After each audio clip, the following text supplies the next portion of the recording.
जय हिंद दोस्तों, Anil sir ITI YouTube channel आप सभी का बहुत बहुत स्वागत है। टाटा स्टील की तरफ से परमानेंट वैकेंसी निकल गया है, जिसके बारे में देखने वाले पूरी जानकारी।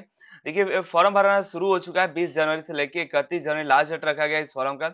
इस फॉर्म में कई सारे टर्म एंड कंडीशन है, जिसके बारे में देखने वाले कि अगर आप एलिजिबल हुए तो फॉर्म जरूर भरिएगा। और फॉर्म भरने का कोई चार्जेस नहीं है, फॉर्म भरने के पूरे प्रोसेस ही बताए। तो जब वीडियो को अंत तक बने रहिए और देखते रहिए Anil sir ITI YouTube channel. और आपने अभी तक चैनल को सब्सक्राइब नहीं किया तो कर लीजिए, ताकि सारे अपडेट्स आपको देते रहे। अभी डीआरडीओ का अप्रेंटिस आया हुआ है, 2 अप्रेंटिस आया हुआ है डीआरडीओ का।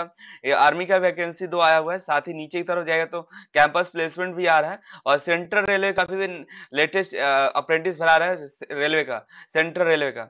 ये देखिएगा तो Tata steel long product limited की वैकेंसी है। ये टाटा स्टील का नहीं है, Tata steel long product limited की वैकेंसी है। और ये न टाटा मोटर है और न ही टाटा स्टील है, Tata steel long product limited की वैकेंसी है। इसका नोटिफिकेशन डाउनलोड करना चाहते हैं तो अनिल सर आईटीआई वेबसाइट पर जाइएगा और यहाँ करियर ऑप्शन दिखाई देगा। करियर्स में यहाँ जाइएगा तो यहाँ पे Tata steel long product limited vacancy दिखाई देगी। इस पर क्लिक करके यहाँ से अप्लाई का लिंक और साथ ही यहाँ पे नोटिफिकेशन का लिंक दोनों मिल जाएगा। दोनों डाउनलोड कर लीजिएगा और टेलीग्राम चैनल से जरूर जुड़ जाइए, ताकि टेलीग्राम पे सारे लिंक्स समय समय पर हम देते रहते हैं, जिससे आपको आसानी हो जाएगी और जल्दी भी आपको नोटिफिकेशन मिल जाएगा। फॉर्म भरने का जो डेट है 20 तारीख से 31 जनवरी है। और इस पहला टर्म एंड कंडीशन यहाँ पर यह है कि आपका जो डिस्ट्रिक्ट होना चाहिए या राज्य होना चाहिए, आप या तो झारखंड के होने चाहिए या उड़ीसा के। ये दोनों राज्य के ही कैंडिडेट इस फॉर्म को अप्लाई कर सकते हैं। ये बहुत ही बेहतरीन फॉर्म है, लेकिन यहाँ पे टर्म एंड कंडीशन ये हो गया कि उड़ीसा और झारखंड के राज्य के 2 कैंडिडेट के अप्लाई कर सकते हैं। बाकी all over India candidate apply नहीं कर सकते हैं। हालांकि टाटा स्टील का अलग अलग जगह पे जितने प्लांट है, इसके पीएसयू से या प्रोडक्शन यूनिट्स है, वहाँ अलग अलग इसके वैकेंसी निकलते रहते हैं। फिलहाल उड़ीसा और झारखंड के निकले हुए हैं। अपने राज्य में देखिए कि आपके राज्य में टाटा स्टील का कौन सा प्लांट है, उसके बारे में नीचे कमेंट करेगा। उसके वैकेंसी के बारे में हम जरूर बताने की कोशिश करेंगे। यहाँ पे एग्जाम होगा, एग्जाम के हिसाब से आपका सिलेक्शन होगा। तो इसका एग्जाम का जो डेट है फरवरी में होगा। टेंटेटिवली है, कब होगा कब अनुमानित नहीं है अभी कब होगा। और ऐसा देखिए, एजुकेशन क्वालिफिकेशन की बात करें तो यहाँ 2 तरह के कैंडिडेट अप्लाई करेंगे। एक तो पहला आपका आईटीआई पास आउट होना चाहिए, फीटर से, रीगर से, वेल्डर से, इलेक्ट्रिशियन से, इंस्ट्रूमेंट मैकेनिक से। ये सभी ट्रेड आपके पास है, इनमें से कोई एक है। और या आईएनसीवीटी से हो या एससीवीटी से, तो आप इसके लिए एलिजिबल है। साथ ही ये अप्रेंटिस होना चाहिए। ये अप्रेंटिस के कैंडिडेट है, नैप नेशनल अप्रेंटिसशिप सर्टिफिकेट, ये अप्रेंटिस होना चाहिए। और आईटीआई भी होना चाहिए। ये दोनों होना चाहिए, आईटीआई भी और अप्रेंटिस भी पास होना चाहिए। ये सभी ट्रेड से आईटीआई किए हैं और ये सभी ट्रेड्स अप्रेंटिस किए हैं, तो आप इसके लिए एलिजिबल हैं।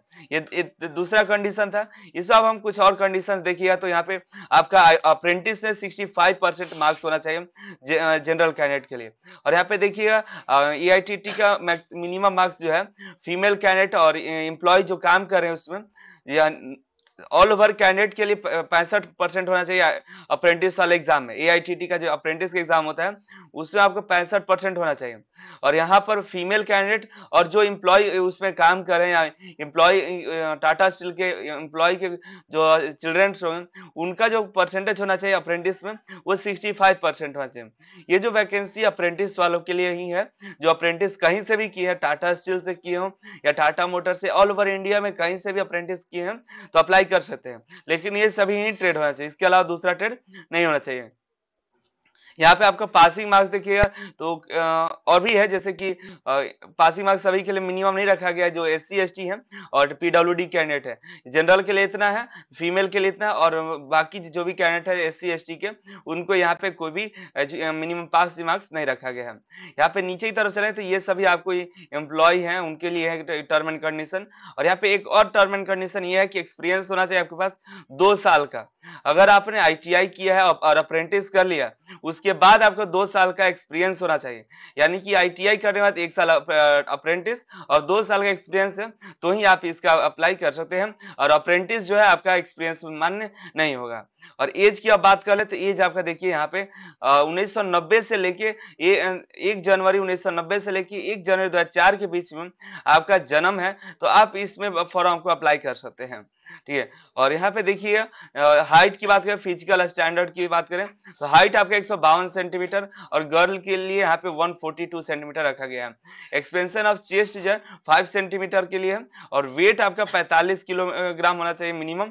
और ये गर्ल्स के लिए 40 किलोग्राम होना चाहिए।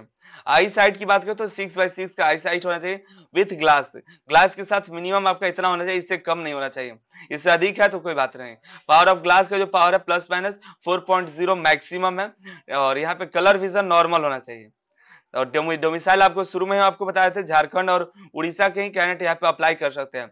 फॉर्म का जो माध्यम होगा ऑनलाइन होगा। फॉर्म भरने का कोई भी फीस नहीं लगने वाला है। यहाँ पे देखिए रिटन टेस्ट के अनुसार आपका सिलेक्शन किया जाएगा। उसके बाद इंटरव्यू होगा छोटा सा, उसके बाद मेडिकल फिटनेस अगर होता है तो आपका सिलेक्शन हो जाएगा। यहाँ पे और भी कई सारी चीजें दी गई हैं। यहाँ पे जो आपका एज जो लिया जाएगा 1 जनवरी 2022 के अनुसार लिया जाएगा। और यहाँ पे कोई भी आने जाने का, इंटरव्यू देने आइए, चाहे डॉक्यूमेंट वेरिफिकेशन कराने आएगा, तो कोई भी तरह का टीए डीए आपको देखने को नहीं मिलेगा।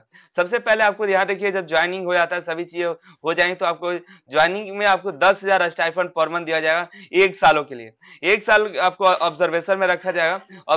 ऑब्जर्वेशन में होने के बाद आपको परमानेंट रोल पे रखा जाएगा। आपको देखा जाएगा कि आपका ऑब्जर्वेशन के समय आप सुटेबल है कि नहीं इस जॉब के लिए, तब आप इसके लिए आप सक्सेसफुल आपको ट्रेनिंग हो जाएगा। उसके बाद आपको परमानेंट जॉब पे रखा जाएगा। बहुत सारे टर्म एंड कंडीशन होने के बाद इतने सारे आपको क्वालिफाई करते हैं तब आप फॉर्म को अप्लाई कर सकते हैं। और आप वीडियो शुरू से नहीं देखे तो शुरू से देखिएगा, सारी जानकारी आपको मालूम हो जाएगी कौन कौन इस फॉर्म को अप्लाई कर सकते हैं। इसका नोटिफिकेशन यहाँ से डाउनलोड कर लीजिएगा।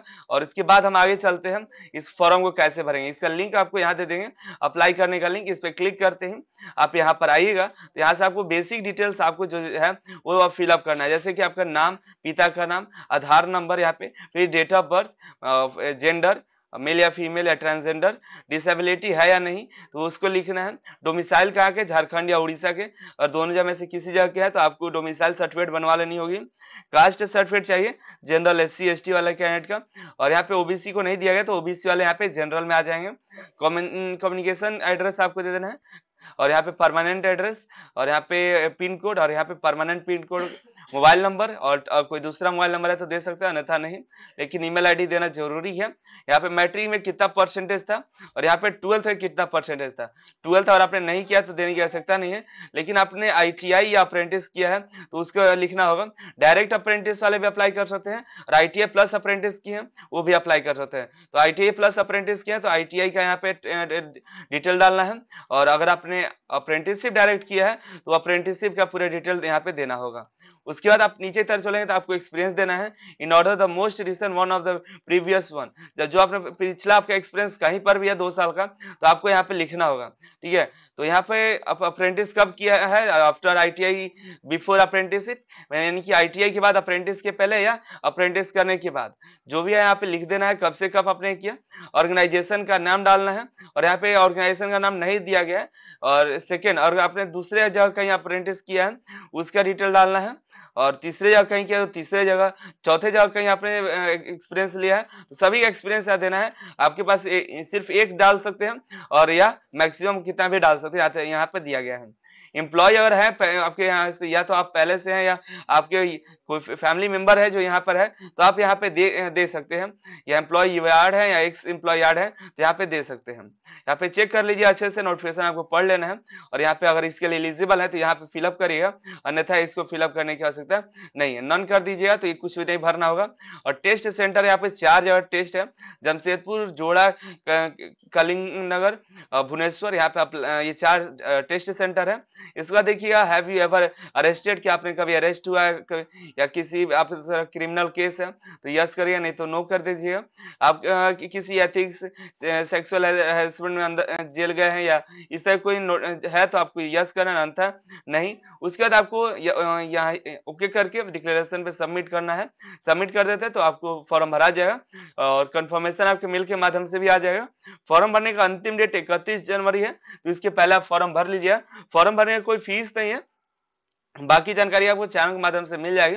चैनल पे अपडेट के लिए बने रहिए, चैनल को सब्सक्राइब कर लीजिए। फॉर्म इस तरह से भरा जाएगा, और नोटिफिकेशन भी आपको डाउनलोड कर लेना है।